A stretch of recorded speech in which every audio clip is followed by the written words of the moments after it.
Parte 1. El día que entendí que mi hermano había ayudado a mi esposo a robarme, no lloré. Lo que hice fue peor. Siempre pensé que las peores traiciones venían de quien duerme a tu lado. Jamás imaginé que también podían venir de quien creció contigo, compartió tu comida, tus secretos y hasta tu cuarto cuando éramos niños.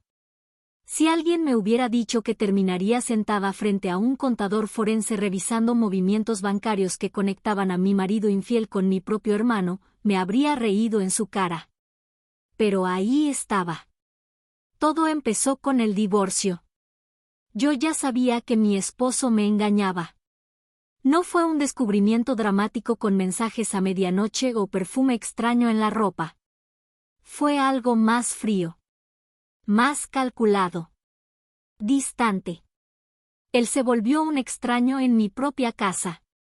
Ausente, impaciente, y de pronto excesivamente cuidadoso con el dinero. Demasiado. Cuando decidí separarme, lo hice convencida de que al menos el proceso sería claro. Teníamos bienes, cuentas, inversiones. Nada extravagante, pero suficiente para dividir de forma justa después de tantos años juntos. Yo había trabajado, aportado, confiado. No era una esposa mantenida ni ingenua. Y sin embargo, desde el primer momento, algo no cuadraba. Las cifras no coincidían. Había transferencias que no aparecían. Movimientos que, según él, eran gastos operativos o inversiones mal calculadas. Yo no soy experta en finanzas, pero tampoco soy tonta. Cuando revisé con más detalle, encontré huecos. Vacíos demasiado grandes para hacer errores. Ahí fue cuando mi abogado me sugirió revisar transferencias a familiares. Nunca pensé que esa frase me iba a helar la sangre. Mi hermano siempre había tenido problemas económicos. Decisiones malas, negocios que nunca funcionaban, préstamos que, ya casi, iba a pagar. Yo lo ayudé muchas veces. Lo defendí cuando mis padres ya no querían hacerlo. Siempre creí que la familia se sostiene, incluso cuando uno de los pilares está agrietado. Por eso, cuando vi su nombre ligado a movimientos sospechosos, sentí algo que no sabría describir. No fue solo rabia. Fue una sensación de vacío. Como si alguien hubiera apagado la luz de golpe. Las transferencias serán constantes.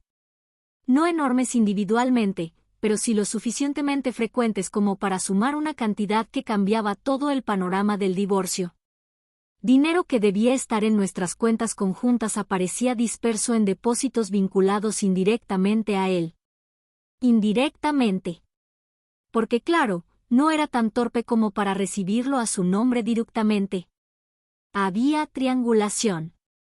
Pequeñas empresas, cuentas puente, movimientos fragmentados. Todo parecía diseñado para que pasara desapercibido en una revisión superficial. Pero no fue superficial. Mientras más revisábamos, más claro se volvía el patrón. Mi esposo estaba ocultando dinero antes del divorcio. Y mi hermano no solo lo sabía, estaba participando. Recuerdo que esa noche llegué a mi casa vacía y me senté en el suelo de la sala. No lloré. No grité. Me quedé mirando la pared durante horas.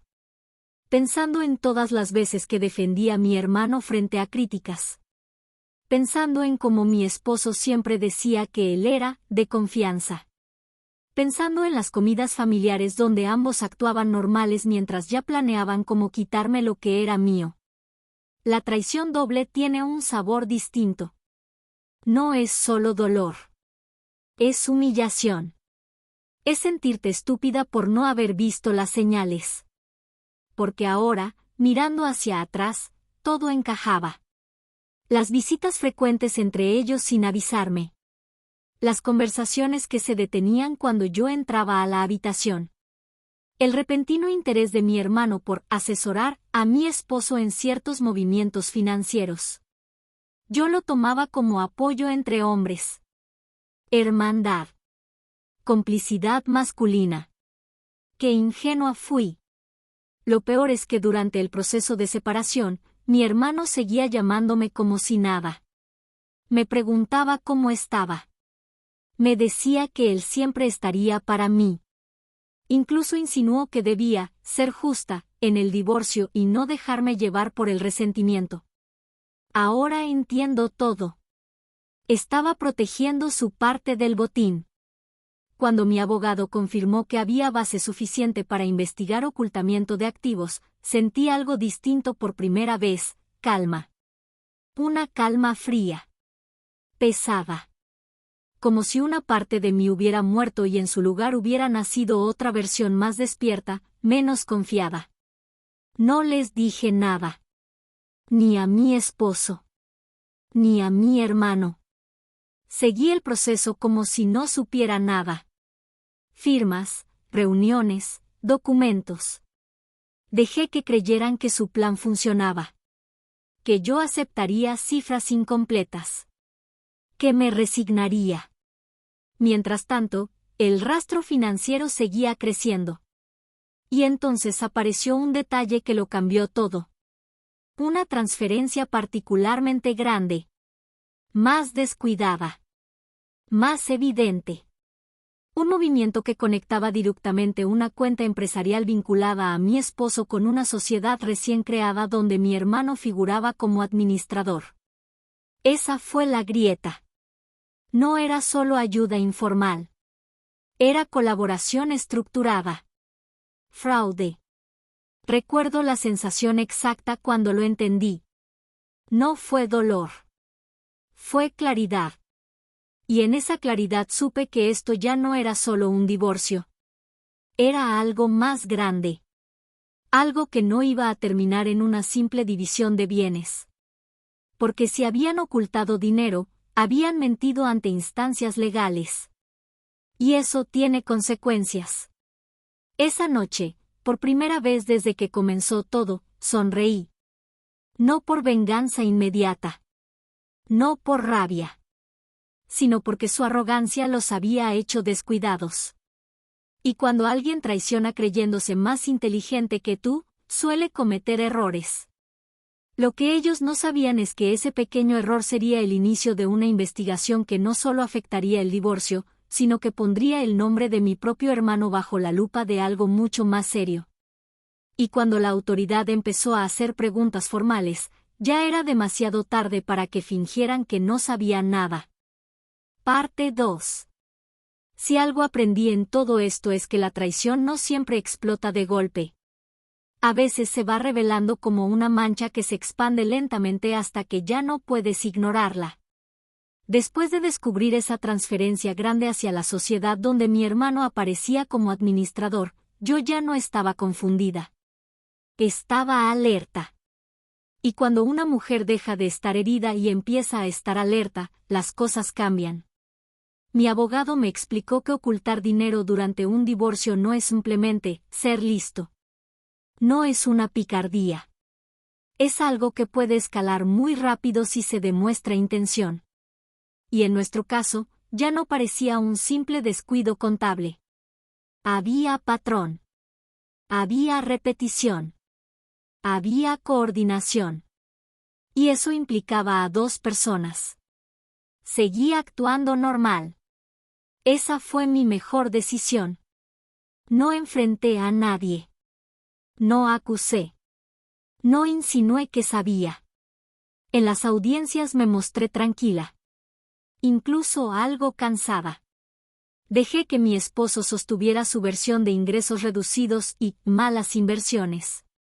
Lo escuchaba hablar y por dentro solo pensaba en lo bien que había ensayado su papel. Mi hermano, por su parte, empezó a mostrarse más presente. Más atento. Venía a visitarme con excusas tontas. Que si necesitaba ayuda con algo en la casa. Que si quería acompañarme a hacer algún trámite. Que si no debía confiar tanto en los abogados porque siempre exageran. Esa frase se me quedó clavada. Siempre exageran. Lo que él no sabía era que no estaban exagerando nada. De hecho, estaban siendo prudentes. Mientras tanto, la revisión financiera se hizo más profunda. Se solicitaron estados de cuenta completos, historiales empresariales, cruces de información. Yo no veía todo directamente, pero cada vez que me explicaban un nuevo hallazgo, sentía que el piso se movía un poco más. Descubrimos que la sociedad donde figuraba mi hermano no tenía actividad real. No prestaba servicios visibles. No tenía empleados. No tenía infraestructura. Solo recibía dinero. Y ese dinero coincidía en fechas sospechosamente cercanas a momentos clave del proceso de separación. Era demasiado evidente. Lo que más me dolía no era el dinero en sí. Era la coordinación. El nivel de planeación. Porque esto no fue algo improvisado después de que yo pedí el divorcio. Algunos movimientos empezaron meses antes. Eso significaba que mi esposo ya estaba preparándose. Y mi hermano ya estaba dentro del plan. Meses. Meses sentándose en mi mesa. Comiendo en mi casa. Escuchándome hablar de mis dudas en el matrimonio. Dándome consejos falsos mientras ayudaba a esconder activos. Hay algo profundamente oscuro en eso. Una tarde, mi madre me llamó. Me dijo que mi hermano estaba preocupado por mí. Que notaba que yo estaba distante. Que debería confiar más en la familia. Sentí una mezcla de rabia y lástima. Porque él seguía usando el discurso de la familia mientras me despojaba por detrás. Ahí entendí algo importante. Ellos estaban convencidos de que yo nunca me atrevería a llevar esto más lejos. Creían que por ser mi hermano, yo protegería su nombre. Que por evitar escándalos familiares, aceptaría pérdidas. No me conocían tanto como pensaban. Cuando la solicitud formal para investigar el posible ocultamiento de activos fue presentada, no hubo marcha atrás. Se pidieron explicaciones documentadas. Justificaciones claras sobre los movimientos. Y fue ahí donde empezaron a cometer errores más grandes. Las respuestas no coincidían entre sí. Mi esposo decía que ciertos montos eran pagos por asesorías. Mi hermano declaraba que eran préstamos temporales. Las fechas no cuadraban. Los conceptos tampoco. Era como ver a dos personas que habían ensayado la misma mentira, pero olvidaron afinar detalles. Y cada contradicción quedaba registrada. Recuerdo la primera vez que mi esposo me miró con verdadera inquietud durante una audiencia. Fue un segundo apenas. Pero lo vi. Esa pequeña grieta en su seguridad. Como si por primera vez sospechara que yo no era la mujer desorientada que él imaginaba. No dije nada. Solo lo sostuve con la mirada. Mi hermano, en cambio, empezó a evitarme. Las visitas cesaron. Las llamadas se volvieron más breves. El tono cambió.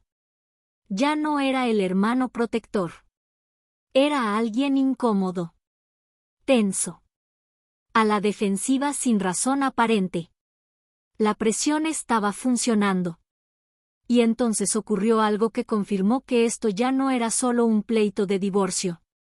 Una notificación formal llegó dirigida no solo a mi esposo, sino también a la sociedad vinculada a mi hermano. Solicitud de información detallada sobre origen y destino de fondos. Plazos específicos. Advertencia de consecuencias en caso de inconsistencias. Cuando leí eso, sentí una mezcla extraña de tristeza y alivio. Tristeza porque ya no había forma de proteger el vínculo familiar. Eso se había roto. Alivio porque, por primera vez, la balanza empezaba a inclinarse hacia la verdad. Esa noche no dormí mucho. Pensaba en mi infancia. En las veces que mi hermano me defendía en el colegio. En cómo celebrábamos cumpleaños juntos. En cómo terminé aquí, revisando documentos que lo colocaban en el centro de algo que podía destruir su reputación por completo. pero también pensaba en algo más. En que nadie me obligó a ellos a hacerlo. No fue necesidad extrema. No fue desesperación absoluta. Fue ambición. Fue creer que podían manipular el sistema, y a mí. Y cuando alguien decide jugar sucio pensando que nunca lo van a descubrir, suele confiar demasiado en su propia astucia. Lo que ninguno de los dos imaginaba es que la investigación apenas estaba comenzando, y que pronto saldría a la luz una cifra mucho mayor de la que yo misma había sospechado al principio. Y esa cifra cambiaría todo. Parte 3. La cifra no era solo grande. Era obscena. Cuando mi abogado me mostró el cálculo total de lo que habían movido fuera de las cuentas conjuntas, sentí que el aire se volvía más pesado. Yo sabía que había dinero oculto. Lo intuía. Lo estaba viendo poco a poco en los movimientos fragmentados. Pero jamás imaginé que la suma final fuera tan alta. No eran ajustes. No eran préstamos temporales. No eran errores administrativos. Era un plan. Y no un plan improvisado. Era algo que llevaba meses ejecutándose con paciencia, como si estuvieran desmantelando una casa ladrillo por ladrillo para que, cuando llegara el momento del divorcio, solo quedara la fachada. Mi fachada. Porque yo era la que quedaba como exagerada, como desconfiada, como la esposa resentida que no aceptaba que el negocio había bajado. Esa era la narrativa que intentaron instalar desde el principio. Y durante semanas, mucha gente la compró. Incluso familiares. Incluso amigos en común. Pero los números no mienten. Y cuando los pones todos juntos en una sola hoja, dejan de ser excusas y se convierten en evidencia. Lo que más me impactó fue descubrir que parte del dinero no solo había sido transferido a la sociedad de mi hermano, sino que luego se movía a otras cuentas que no tenían relación directa conmigo ni con el matrimonio. Era como una cadena diseñada para diluir el rastro. Eso ya no era solo ocultar activos en un divorcio. Eso empezaba a oler a algo más grande. Recuerdo que pregunté si eso podía traer consecuencias más serias. Mi abogado fue cuidadoso con las palabras, pero su expresión lo dijo todo. Cuando las inconsistencias financieras cruzan ciertos límites, dejan de ser un asunto privado entre dos personas y pasan a interesar a otras instancias. Y ahí fue cuando entendí que mi hermano no solo había sido cómplice. Se había metido en algo que podía salirse de control. Durante esos días, el ambiente familiar se volvió extraño. Mi madre notaba tensión, pero no sabía exactamente qué. Mi hermano evitaba reuniones. Mi esposo seguía fingiendo normalidad, aunque ya no con la misma soltura. Había una rigidez nueva en él. Un cálculo constante en cada gesto. Yo seguía en silencio. Era curioso. Mientras más pruebas aparecían, más tranquila me sentía. Ya no necesitaba confrontar. No necesitaba gritar. La verdad estaba haciendo el trabajo por mí. Pero entonces pasó algo que terminó de romper cualquier resto de consideración que me quedaba. Descubrimos que, además de ocultar dinero, habían presentado declaraciones que minimizaban ingresos reales. No solo ante mí, sino en documentos formales del proceso. Firmados. Entregados. Registrados. Eso ya no era un juego de pareja. Eso era mentir oficialmente. Y mi hermano aparecía como parte de la estructura que sostenía esa mentira. Esa noche sí lloré. No por el dinero. No por el matrimonio. Lloré por la sensación de haber defendido a alguien que, en el momento más vulnerable de mi vida, decidió aprovecharse. Pensé en todas las veces que lo ayudé económicamente. En los favores que le hice. En cómo le abrí puertas cuando nadie más confiaba en él. Y ahora entendía por qué, de repente, parecía estar mejorando financieramente en los últimos meses. No era esfuerzo propio. Era mi dinero pasando por sus manos. Hay una humillación profunda en eso. No solo te engañan. Te usan. Al día siguiente recibí un mensaje de mi hermano. Corto. Seco. Me decía que esperaba que no estuviera dejando que terceros distorsionaran la situación. Que confiara en él. Que todo tenía explicación. No respondí. Porque ya no era cuestión de explicaciones. Era cuestión de pruebas. Las solicitudes de información se intensificaron. Se pidió documentación adicional a la sociedad. Movimientos detallados. Justificación de origen de fondos. Y fue ahí donde empezaron a aparecer inconsistencias más graves. Fechas que no coincidían con contratos. Conceptos que cambiaban según el documento. Firmas en momentos que no encajaban con la versión oficial. Era como ver cómo una historia mal construida empieza a desmoronarse cuando la miras de cerca. Mi esposo empezó a mostrarse más agresivo en privado. No físicamente. Pero sí en actitud. Más frío. Más cortante. Como si intuyera que el terreno bajo sus pies ya no era tan firme. Intentó presionarme para cerrar el acuerdo rápido. Insinuó que estaba exagerando. Que estaba dañando innecesariamente a la familia. La palabra familia me hizo hervir la sangre. ¿Familia? La familia no te esconde dinero. La familia no arma estructuras para despojarte. La familia no te sonríe mientras te vacía las cuentas. Yo ya no estaba en modo defensivo. Estaba en modo firme. Y entonces llegó la notificación que marcó el punto de no retorno.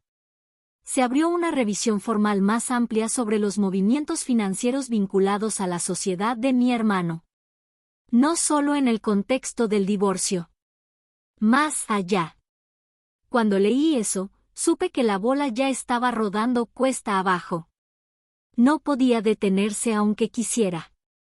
Y por primera vez, me pregunté algo que hasta ese momento había evitado pensar. ¿Hasta dónde estaban dispuestos a llegar para sostener la mentira? Porque si habían sido capaces de ocultar dinero durante meses, ¿qué más habían hecho que yo todavía no sabía? Y esa respuesta no tardaría en aparecer. Parte 4. Hay un momento muy específico en el que entiendes que algo ya no tiene vuelta atrás. No es dramático. No hay música de fondo. No hay gritos. Es más bien una sensación seca, como cuando escuchas un vidrio agrietarse y sabes que en cualquier segundo va a romperse por completo. Ese momento llegó cuando apareció un movimiento que ninguno de los dos había mencionado jamás. No estaba en las declaraciones iniciales. No estaba en las explicaciones posteriores. No estaba en las justificaciones que intentaron acomodar cuando empezaron las revisiones. Era una cuenta distinta.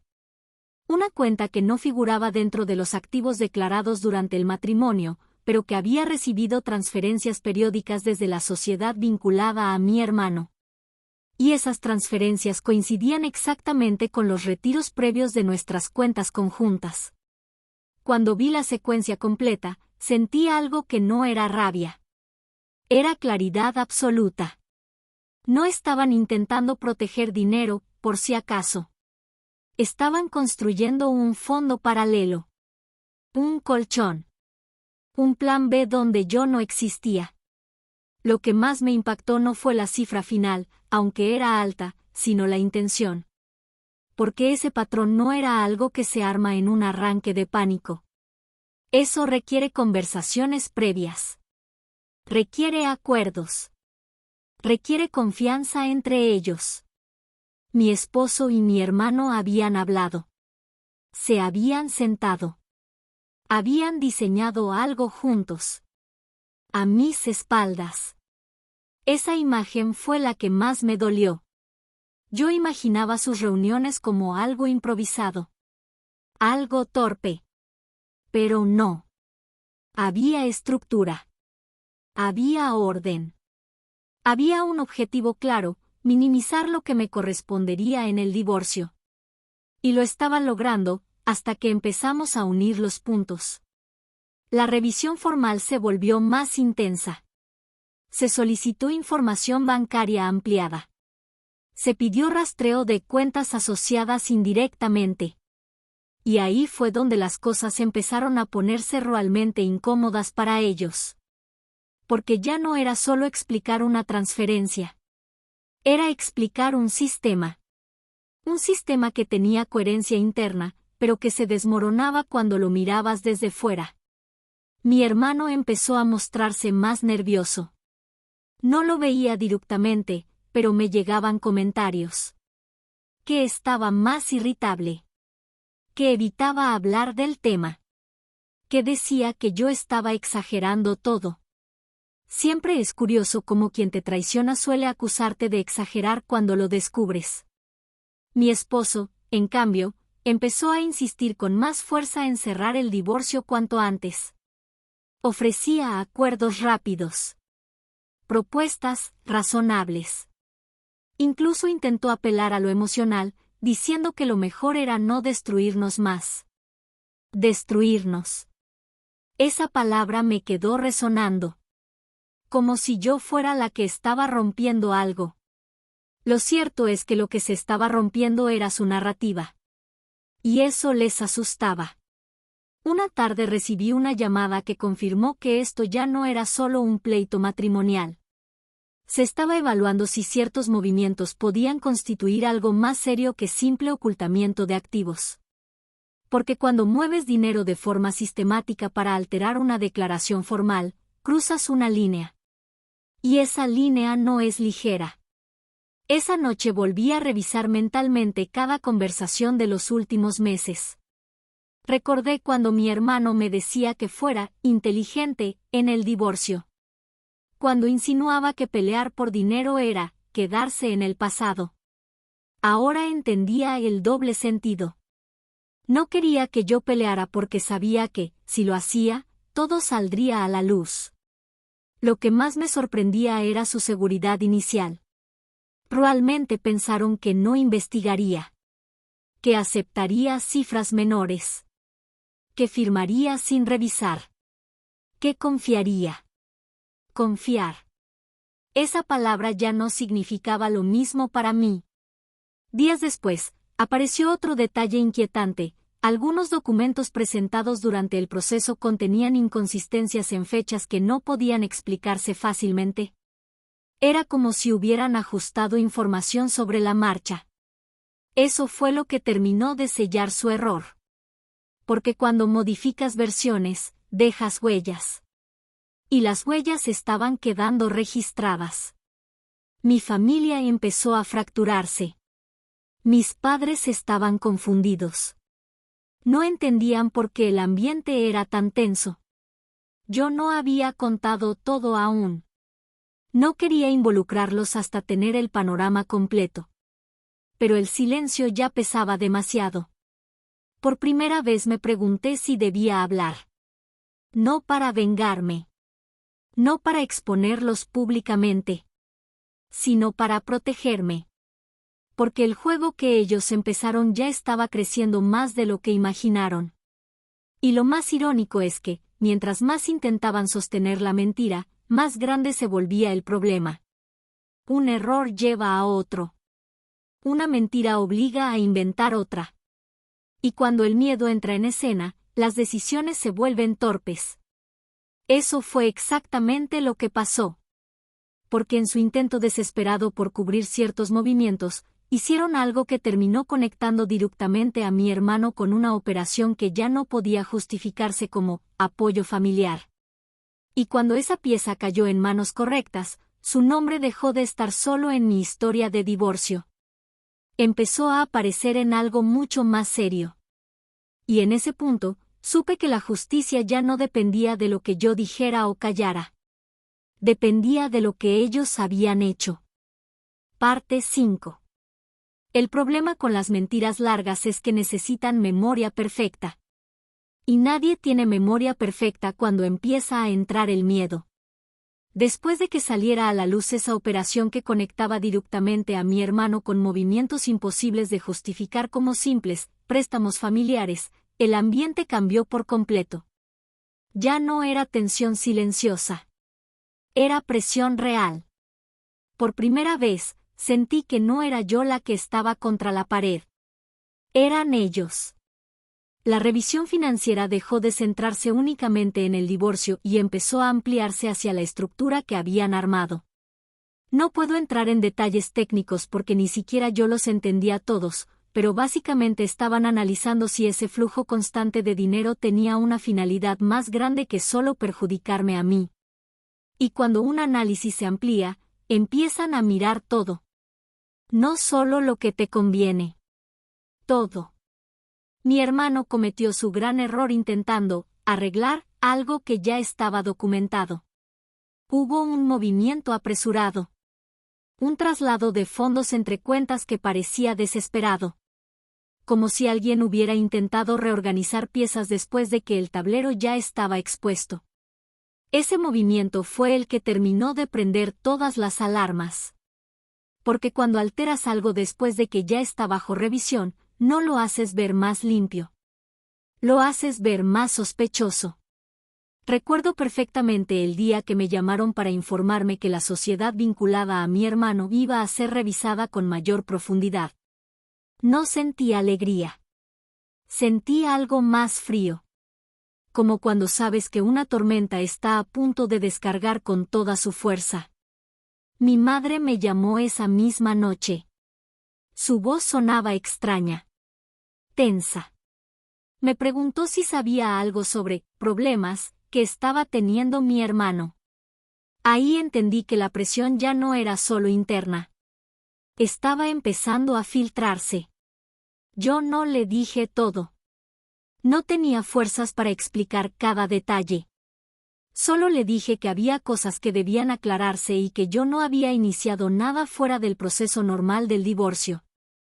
Y era verdad. Yo no fabriqué nada.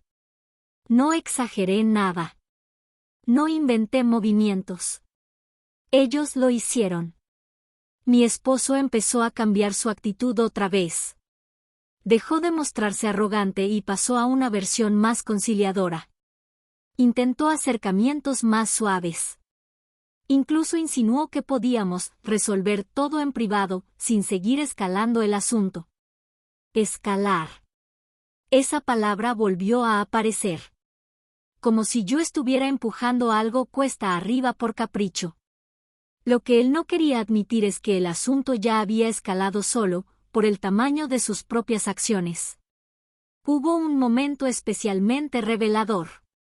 Se solicitó documentación específica que debía justificar ciertos ingresos declarados por la sociedad. La respuesta que enviaron tenía errores evidentes. Fechas incorrectas. Conceptos mal redactados. Firmas que parecían forzadas. Era torpeza nacida del apuro. Y cuando el apuro entra en juego, la historia empieza a desarmarse. Mi hermano dejó de llamarme por completo. Pasó del falso apoyo al silencio absoluto. Esa ausencia decía más que cualquier confesión. Si todo fuera un malentendido, estaría intentando aclararlo. Pero no.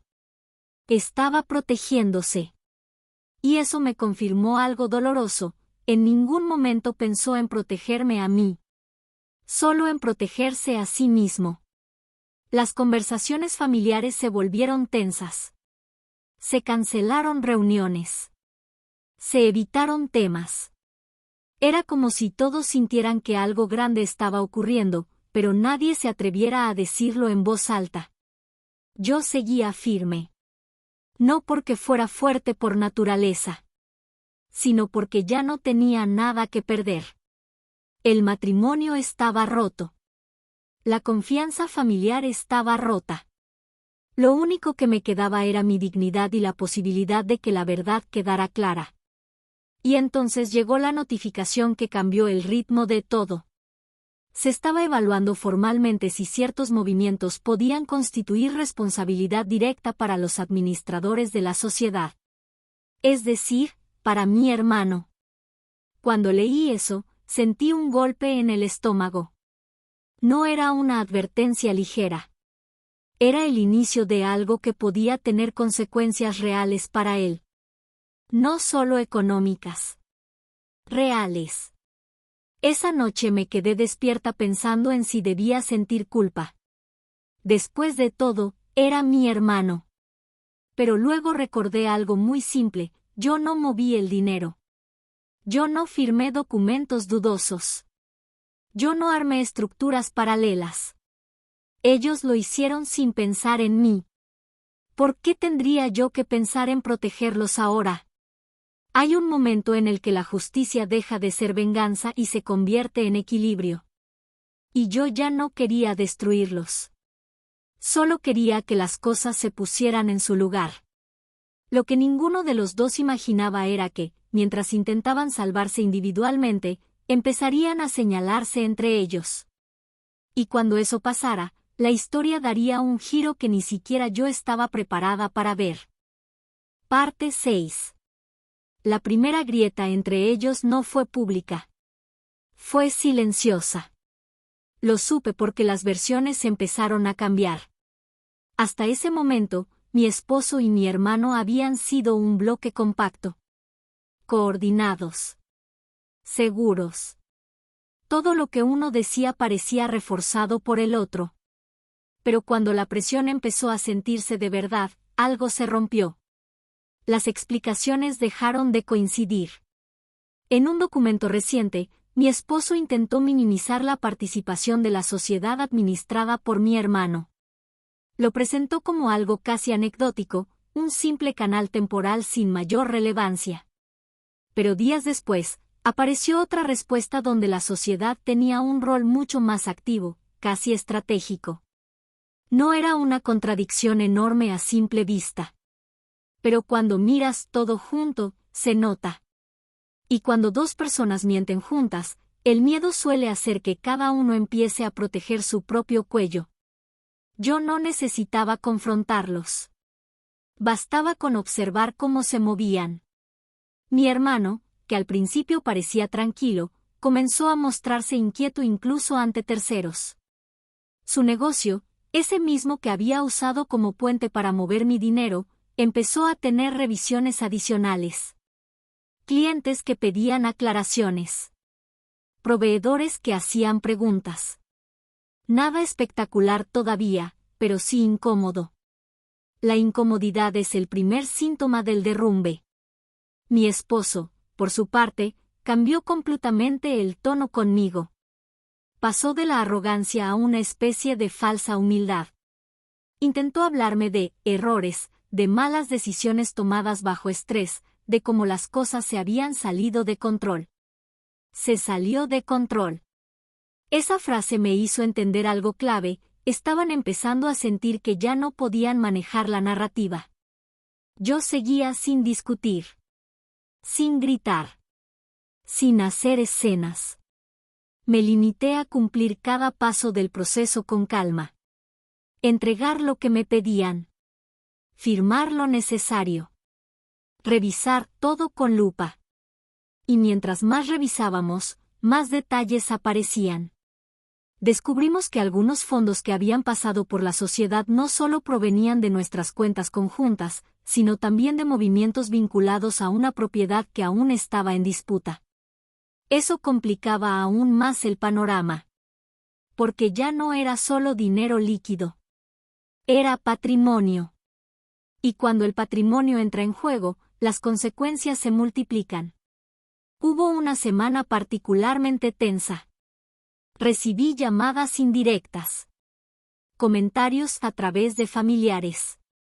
Mensajes con tono ambiguo que insinuaban que estaba llevando las cosas demasiado lejos. Demasiado lejos.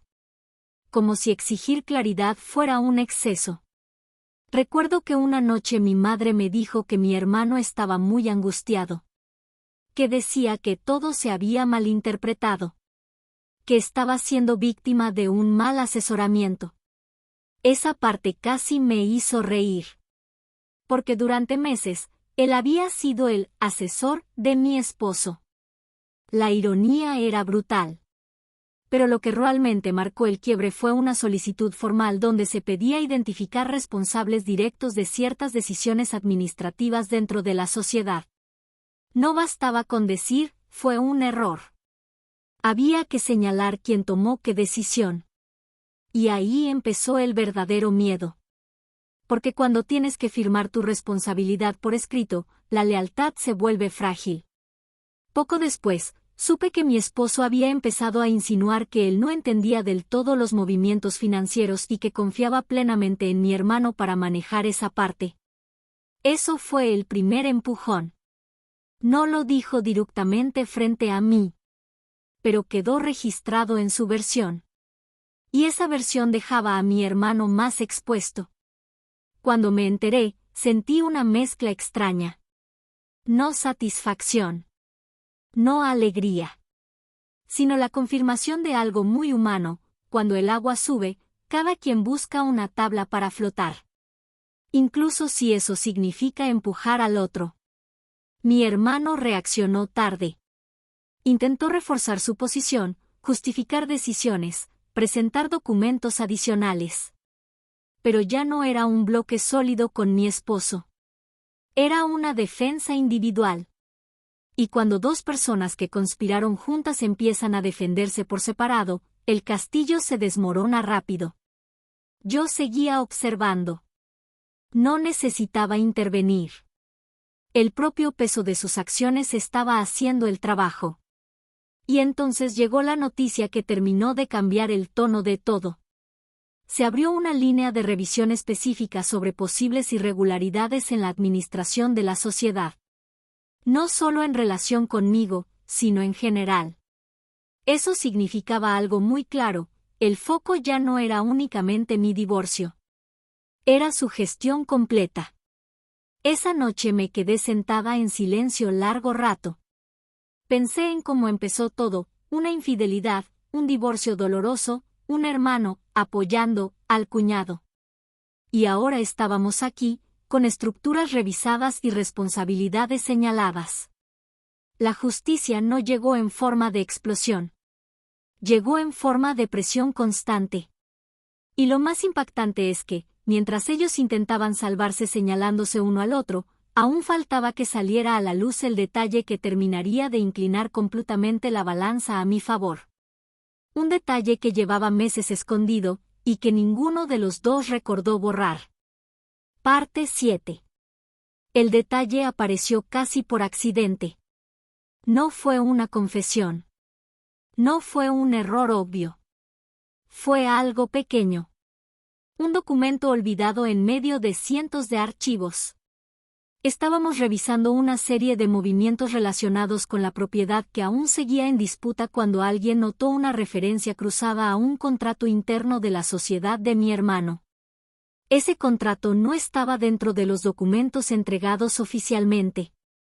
Aparecía mencionado en un anexo secundario. Eso ya era extraño. Cuando se solicitó copia directa de ese documento, tardaron más de lo habitual en responder. Y cuando finalmente llegó, entendí por qué. El contrato tenía fecha anterior al inicio formal de mi solicitud de divorcio. Meses antes. Y en ese documento se hablaba explícitamente de reorganización patrimonial preventiva. Preventiva. Esa palabra fue como un golpe seco en la mesa. Porque eso significaba que el plan para mover activos no empezó como reacción al divorcio. Empezó antes de que yo siquiera iniciara el proceso. Antes de que oficialmente hubiera ruptura legal. Eso cambiaba todo. No era un hombre desesperado intentando protegerse de una separación. Era alguien que, sabiendo que estaba traicionando el matrimonio, ya estaba preparando la salida financiera. Y mi hermano estaba ahí, firmando como administrador. Cuando entendí esa línea de tiempo, algo dentro de mí se acomodó de forma definitiva. Ya no había duda. Ya no había matices grises. Era una estructura planeada con anticipación. Mientras yo intentaba salvar mi relación sin saber lo que realmente pasaba, ellos estaban diseñando cómo vaciarla. Ese contrato fue el punto de quiebre total. Porque demostraba intención. Y cuando hay intención documentada, las cosas dejan de ser ambiguas. La reacción fue inmediata. Se amplió la revisión sobre la sociedad. Se pidió justificar por qué existía una reorganización patrimonial cuando no había declaración formal de separación en ese momento. Las explicaciones que enviaron fueron débiles. Hablaron de previsión empresarial, de optimización fiscal. Palabras grandes para intentar cubrir algo evidente. Pero el contexto los traicionaba. Las fechas, los montos y las firmas contaban otra historia. Mi hermano empezó a aislarse casi por completo. Ya no solo evitaba reuniones familiares, evitaba cualquier contacto indirecto. Su silencio era tan pesado que incluso mis padres empezaron a sospechar que algo serio estaba ocurriendo. Yo seguía sin dar detalles completos. No por protegerlo, sino porque aún quería que la verdad saliera por el camino correcto. No quería convertirlo en un drama público antes de tiempo. Pero por dentro, algo había cambiado. Ya no sentía solo dolor. Sentía determinación. Mi esposo, en cambio, comenzó a mostrar señales claras de fractura. Su tono ya no era seguro. Sus propuestas de acuerdo eran más insistentes. Incluso llegó a sugerir que podríamos resolverlo todo si yo aceptaba una cantidad fija y dejaba de insistir en ciertas revisiones. Insistir. Esa palabra volvió a aparecer. Lo que él llamaba insistencia era simplemente no cerrar los ojos. Hubo un momento clave durante una comparecencia donde, al analizar el contrato de reorganización, quedó claro que ciertos activos habían sido movidos estratégicamente para que parecieran independientes del matrimonio. Ese fue el instante donde el silencio en la sala se volvió denso. Porque ya no se trataba solo de omisiones. Se trataba de una estrategia documentada. Y mi hermano estaba en el centro de esa estrategia. Recuerdo salir de esa reunión con una sensación que no sabría describir del todo. No era alegría. No era venganza. Era algo más firme. Era justicia tomando forma. Durante semanas yo fui la esposa, exagerada. La hermana, conflictiva. La mujer que no sabía aceptar una separación digna. Pero los documentos no exageran. Las fechas no exageran. Las firmas no exageran. Y ahora todo estaba sobre la mesa. Esa noche, por primera vez, mi madre me llamó llorando. Había escuchado versiones confusas. Había notado que la situación con mi hermano era más grave de lo que imaginaba. Me preguntó directamente si él estaba en problemas reales. No supe cómo suavizarlo. Porque sí. Estaba en problemas reales. Y aunque parte de mí sentía tristeza, otra parte sabía que esto no lo provoqué yo. Él eligió involucrarse. Eligió firmar. Eligió mover el dinero. Lo más impactante es que, mientras todo esto salía a la luz, todavía faltaba revelar una última pieza que conectaría directamente la reorganización patrimonial con la infidelidad de mi esposo. Y cuando esa conexión se hiciera evidente, ya no habría forma de presentar todo esto como una simple, mala decisión empresarial. Sería lo que siempre fue.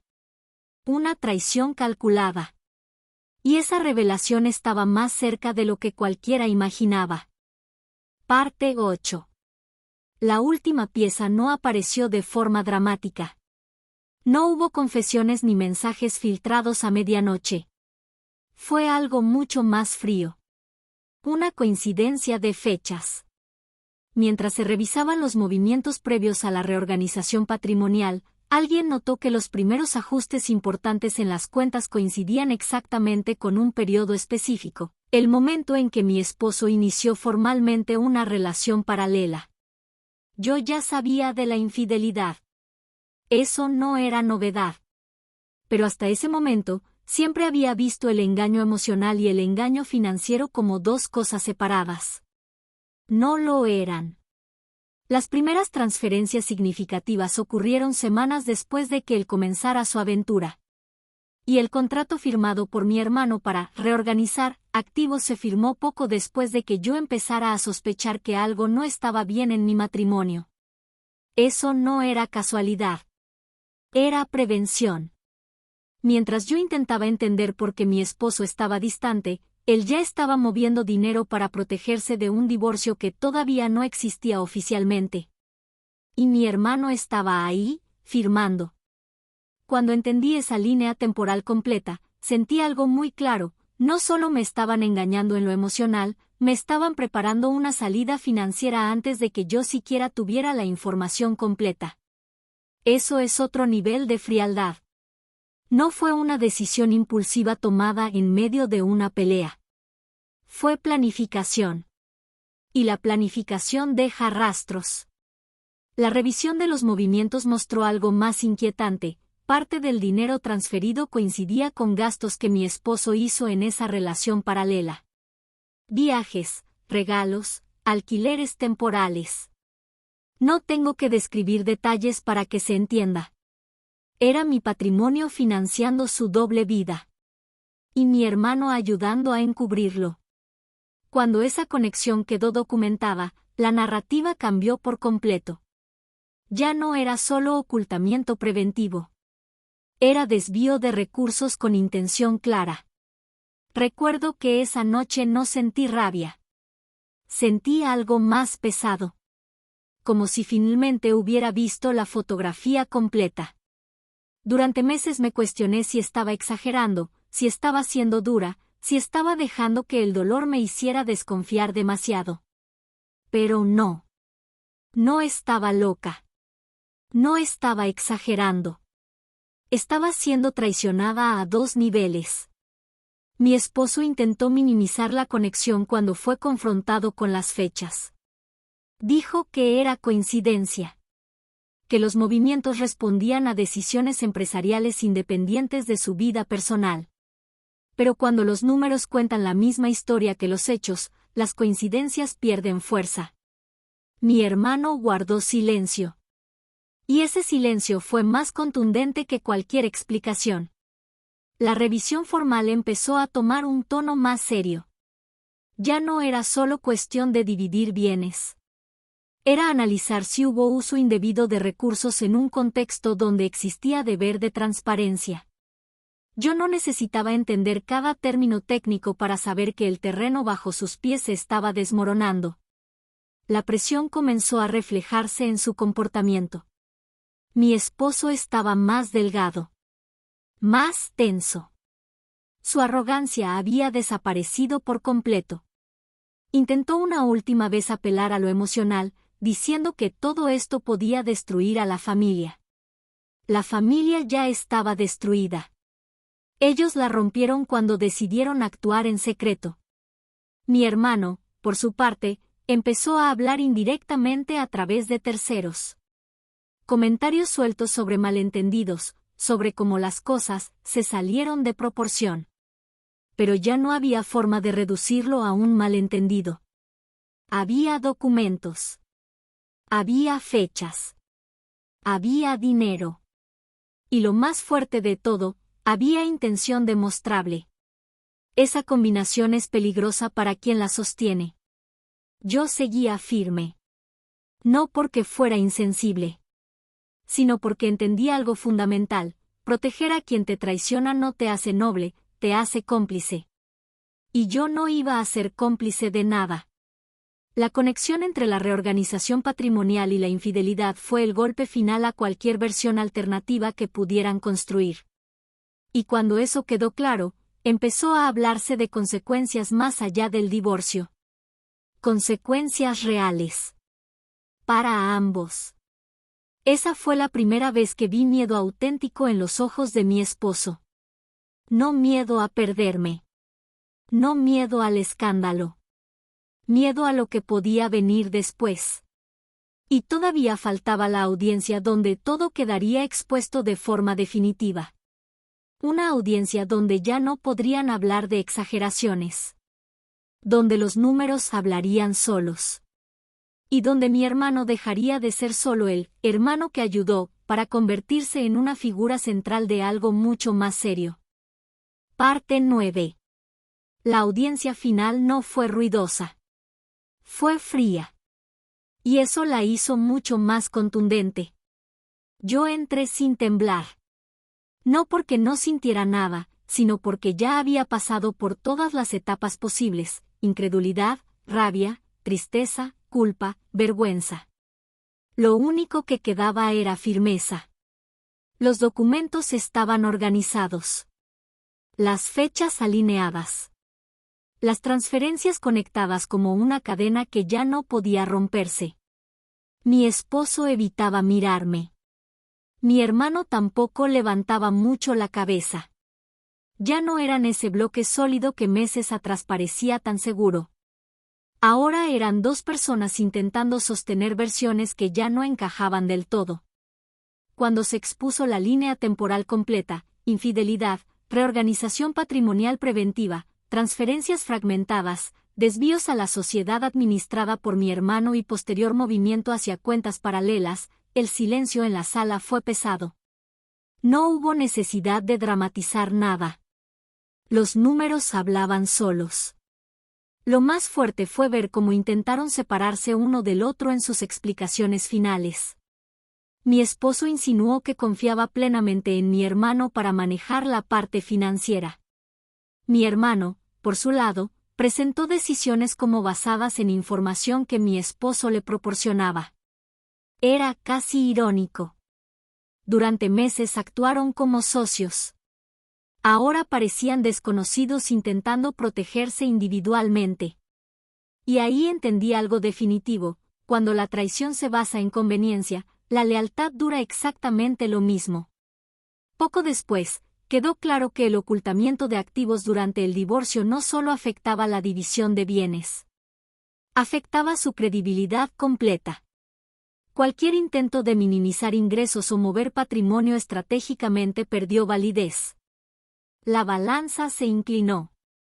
La resolución del divorcio terminó reflejando la realidad patrimonial completa, no la versión recortada que habían intentado imponer.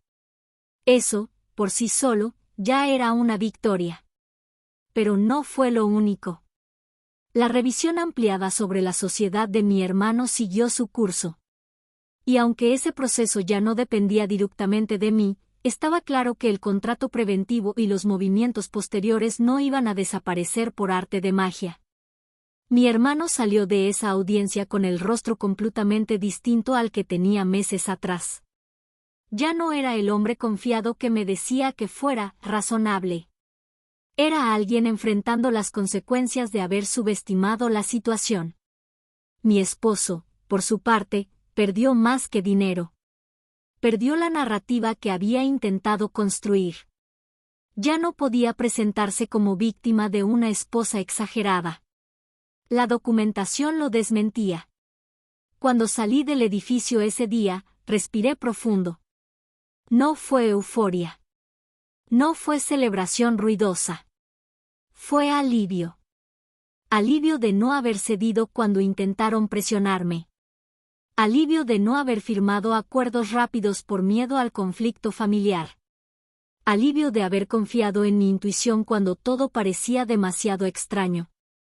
Esa noche, por primera vez en mucho tiempo, dormí tranquila.